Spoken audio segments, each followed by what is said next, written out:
Tuan yang dirahmati Allah, kita banyaklah komen-komen, mesej-mesej yang masuk, ya, termasuk juga daripada WhatsApp, juga panggilan telefon pun ada. Kita lihat di sini Alia Farihin, Farah Hanim watching with you, alhamdulillah.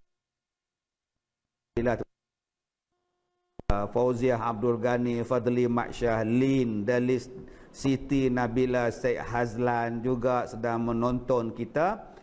Siti Masturah, Diuk Kulah macam Datuk Jim Samsudin saja.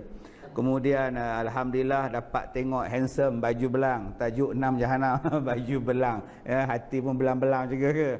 Kemudian kita ada daripada Rogayah, Kak Gayah dari Johor juga sedang menonton kita ni.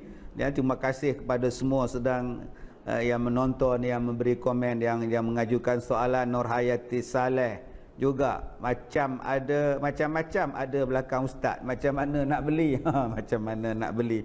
Jadi tuan-tuan yang dirahmati Allah, kita nak bacakan soalan WhatsApp yang dapat kepada kita melalui nombor yang diberikan kepada kita. Assalamualaikum, saya nak tanya soalan berkaitan membaca Al-Quran.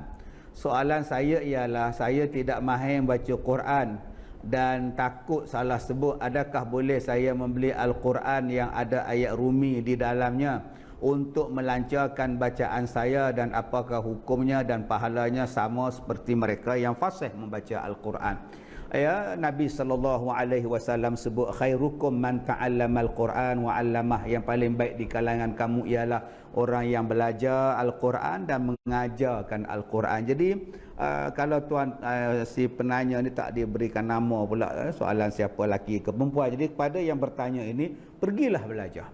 Dalam proses kita nak belajar dan dalam proses kita belajar Al-Quran memanglah ada salah. Kalau salah masa itu tak boleh baca, macam bila nak pandainya? Sebab itulah orang yang berusaha untuk membaca Al-Quran, sehinggalah dia menjadi tak tersangkut tak berdosa ke, dia dapat 2 pahala pula. Pahala membaca, pahala belajar bersungguh-sungguh. Jadi dalam proses itu kena belajar, dan bila belajar maksudnya ada guru. Kalau salah guru betul kan, jadi taklah berdosa dalam proses pembelajaran. Wajadaka 4 kali baru dapat. Ustaz pun tak marah lah. Jadi bacalah. Kadang-kadang ustaz tegur lagi.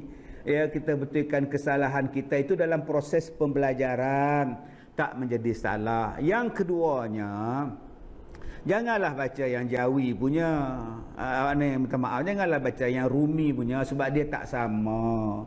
Perkataan ghair, kita nak tulis apa dengan Rumi, GH, betul tak betul lagi sebutan dia. Jadi kalau boleh akak beli yang telinga ni, letak pen tu, sambil baca Quran, sambil duk dengar pada telinga, sambil duk ikut dia baca.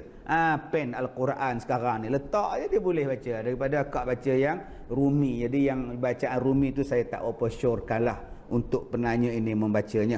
Baik, yang kedua, Assalamualaikum Ustaz, saya nak tanya ni, apa kita nak buat kalau kita tengah-tengah sembahyang, lepas tu ada orang bagi salam daripada luar rumah, kita kena batalkan sembahyang atau teruskan saja?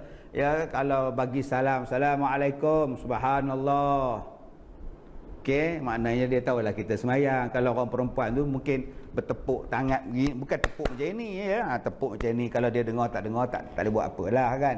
Itu saja. Ini sembahyang wajib, sembahyang fardu. Kalau saja-saja nak batal, tak boleh nak batal, teruskanlah sembahyang kita itu, ya. Baik, yang keseterusnya, Assalamualaikum Ustaz, saya nak tanya sedikit pada Ustaz, ya. Anak perempuan umur 6 tahun, dia selalu bercakap sendirian, macam mana ya Ustaz? Jadi akak kena jumpa dengan pakar kanak-kanak, ya. Tanya dengan pakar kanak-kanak ni, apa hal dia ni bercakap seorang-seorang dia. Kalau akak tanya pada orang lain, macam-macam jawapan dia. Nombor 1, tanya kepada pakar dahulu.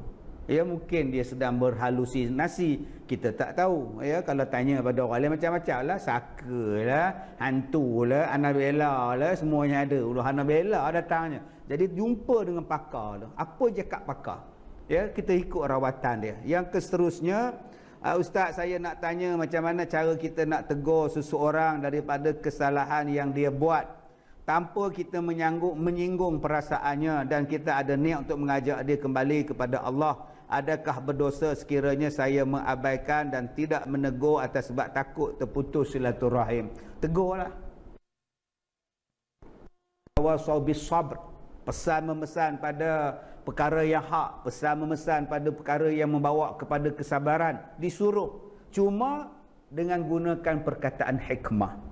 Ajak dengan bijak sana. Bijak sana terpulang pada akak. Macam mana akak nak mengajak orang dengan bijak supaya tak putus rambut yang ditarik, tak berselerak tepung yang kita ada, umpamanya begitulah. Ya, supaya orang selesa dengan kita. Kalau akak tak mampu untuk menasihati dia, kita gunakan orang lain. Mungkin dengan ceramah, mungkin bawa dia pergi kuliah, bagi buku, ajak dia dengan YouTube dan sebagainya. Yang keseterusnya, Assalamualaikum, saya nak tanya seorang ayah yang tak mau ambil berat dan peduli tentang anak yang ada masalah sosial.